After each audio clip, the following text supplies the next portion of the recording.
South India, north India. North ఇండియాలో చాలా బలంగా ఉన్నారు మీరు. సౌత్ ఇండియాలో నార్త్ ఇండియాలో ఉన్నంత బలంగా లేరు. ఆ గ్యాప్ని మీరు ఎట్లా పూడ్చబోతున్నారు? ఉన్నటువంటి ఈ 5 రాష్ట్రాలు, కర్ణాటకలో మేము ఈరోజు అధికారంలోకి వచ్చాం సొంతంగా 2 సార్లు, మళ్ళీ వస్తాము. ఇప్పుడు పార్లమెంట్ ఎలక్షన్స్లో కూడా 28 సీట్లలో 25 సీట్ల వరకు గెలుస్తాం. అంతకుముందు కూడా గెలిచాము. పుదుచ్చేరిలో మేము అధికారం ఉన్నప్పుడు కూడా. తెలంగాణలో కూడా మెజార్టీ సీట్లు సంపాదిస్తాం, డబుల్ డిజిట్స్. ఈసారి మొదటిసారి తమిళనాడులో కూడా ఈరోజు పోలింగ్ అవుతూ ఉంది. ఇప్పుడు తమిళనాడు కూడా మాకు బలంగా పార్టీ పెరుగుతుంది. కానీ ఎక్కడైతే ప్రాంతీయ పార్టీలు ఉంటాయో అక్కడ భారతీయ జనతా పార్టీకి కానీ మిగతా పార్టీలకు కానీ ఇబ్బంది, కాంగ్రెస్ పార్టీ, నేషనల్ పార్టీస్కి ఇబ్బంది. ఆ పరిస్థితి తమిళనాడులో, మన కేరళలో కొద్దిగా ఉంది మాకు. ఇది పూర్తిగా రీజనల్ పార్టీస్ ఉన్నప్పుడు కాంగ్రెస్ పార్టీ ఏం చేస్తుందంటే ఆ రీజనల్ పార్టీస్తో ఒప్పందాలు పెట్టుకుంటుంది, కేరళలో కానీ తమిళనాడు. లేకపోతే వాళ్ళ పరిస్థితి కూడా మాలాగానే ఉంటుంది. మేము ఒక్కరిమే బలహీనం కదా, కాంగ్రెస్ పార్టీ కూడా బలహీనంగానే ఉంటుంది. మేము ఇప్పుడు కర్ణాటకలో బరాబర్ ఉన్నాం, తెలంగాణలో బరాబర్ రాబోతున్నాం, పుదుచ్చేరిలో కాంగ్రెస్ లేదు. ఇకపోతే మీరు అన్నట్టు తమిళనాడులో కాంగ్రెస్ పార్టీ మేము చూసినట్టయితే వాళ్ళు డిఎంకే చంకలు ఉంటారు కాబట్టి అదే పరిస్థితి. కేరళ కూడా అదే పరిస్థితి, ఒక గ్రూపు లెఫ్టిస్ట్ వ్యతిరేకంగా వాళ్ళు ఉంటారు. కాబట్టి ఖచ్చితంగా మేము ఆ రకంగా గ్రూపులో చేరడం కానీ సొంతంగా బలం పెంచుకోవడం కానీ చేయాల్సి ఉంటుంది.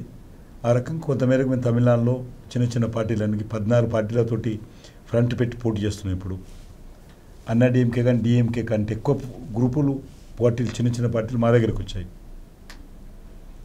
ఇది పరిస్థితి. వాస్తవంగా తప్పకుండా మేము బలాన్ని పెంచుకునేటువంటి ప్రయత్నం చేస్తున్నాం. మేము వచ్చేటువంటి 5 సంవత్సరాలు తమిళనాడులో మరింతగా ముందుకెళ్ళి తమిళనాడులో ప్రభుత్వాన్ని ఏర్పాటు చేయడానికి కావాల్సినటువంటి ఛాలెంజ్ కూడా చేస్తాం. ఆశాభావమా, కాన్ఫిడెన్సా? 2 ఉండాలి కదండి. అది ఉండాలి, ఇది ఉండాలి. 2 లేకపోతే ఏది జరగదు. అంటే తమిళనాడు లాంటి ట్రెడిషనల్ స్టేట్లో బాగా అయ్యేటువంటి అంత సాధ్యం ఏనుగు దాన్నే కొట్టమంటారు, కొడితే అక్కడ ప్రూవ్ చేస్తానంటారు. అక్కడ ప్రూవ్ చేస్తాం. ఇక్కడికి వచ్చేటప్పటికి సిటీ అంటే, హైదరాబాద్ సిటీ అంటే బీజేపీ ఎప్పుడు కూడా ఎక్కడ కొట్టినా కొట్టపైన హైదరాబాద్లో కొట్టేస్తాం బీజేపీ. ఎందుకంటే ఎడ్యుకేటెడ్ పీపుల్ ఉంటారు, మనకు ఓటేస్తారనేది ఉంది. మొన్న ఎన్నికల్లో అది దెబ్బతింది. ఎందుకని? కాంగ్రెస్ కూడా ఉంది కదా, ఒక్క సీట్ కూడా రాలేదు. కాంగ్రెస్ మేమంటే మేము ఇక్కడ ఎప్పుడు లేము. కాంగ్రెస్ పార్టీ తెలంగాణ అధికారంలోకి వచ్చింది కదా, అధికారంలోకి వచ్చి మేమన్నా ఒక సీట్ గెలిచాము, అది కూడా ఒక సీటు కూడా లేదు. ఒక రకమైనటువంటి వేవ్ జరిగింది సిటీలో. Different reasons. మజ్లిస్ పార్టీ పూర్తిగా వాళ్ళకు వెన్నంటి ఉండి ఓట్లేసి గెలిపించింది. ఇప్పుడు మీ ఉద్దేశంలో మజ్లిస్ పార్టీ కాంగ్రెస్తో ఉందా, బీఆర్ఎస్తో ఉందా? ఆ ఎలక్షన్స్లో బీఆర్ఎస్తో ఉంది. ఇప్పుడు ఎవరితో ఉంది? కాంగ్రెస్ తోటి ఉంది. షూర్, 100%. దాంట్లో కన్ఫ్యూజన్ లేదు. మరి కిషన్ రెడ్డి గారిని గెలిపించడానికి బీఆర్ఎస్ను కాంగ్రెస్ కలిసి 2 వీక్ క్యాండిడేట్లు నిలబెట్టారనే ఆరోపణ మీద మీరేమంటారు?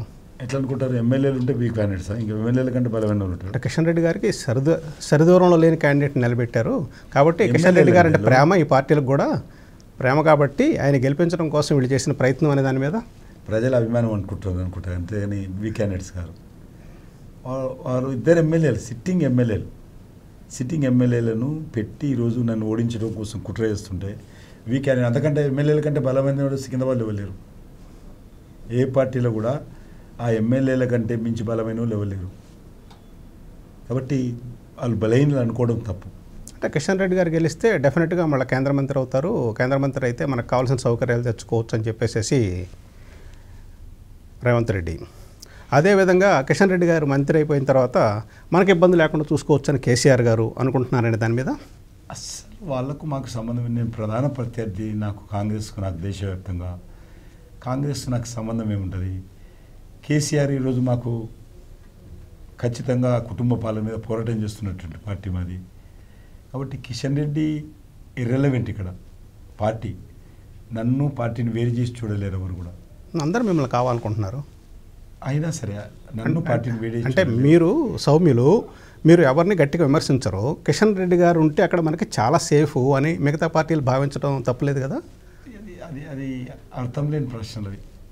నాకు వ్యక్తిగతంగా సంబంధించినంతవరకు తెలంగాణ రాజకీయాలు ఏ రకంగా ఉన్నాయి, తెలంగాణ రాజకీయాలు ఏ రకంగా నడుస్తూ ఉన్నాయి, ఆ రకంగా ఒక ప్రధాన ప్రత్యర్థి పార్టీని అభ్యర్థిని గెలవడం కోసము మేము డైరెక్ట్గా ఇండైరెక్ట్గా సహాయపడతాం అనేటువంటి పరిస్థితులు ఈ రోజులో. ఇదేమో జయప్రకాష్ నారాయణ్ లేకపోతే సర్దార్ వల్లభాయ్ పటేల్ రాజకీయాలు కావు ఇప్పుడు. అది ఎన్టీ రామారావు గారు పివి నరసింహారావు గారికి ఎదురుగా ఎవరు నిలబడకూడదని చెప్పినట్టు ఇప్పుడు అట్లా కిషన్ రెడ్డి గారి ముందు ఎవరు నిలబడకూడదనేటువంటి ఆలోచన లేదంటారు. 100% లేదు. ఒక మంచి వ్యక్తిని గెలిపించుకోవడానికి వాళ్ళు ఏం ప్రయత్నం చేయట్లా. ఎందుకు చేస్తారు? మంచి వ్యక్తులు వేస్తే వాళ్ళ పార్టీకి నష్టం కదా, ఇంకా బలపడుతుంది పార్టీ. కాబట్టి కిషన్ రెడ్డి నుండి ఇస్తే ఈజీ అనేటువంటి కుట్రగోలు చేస్తారు వాళ్ళు.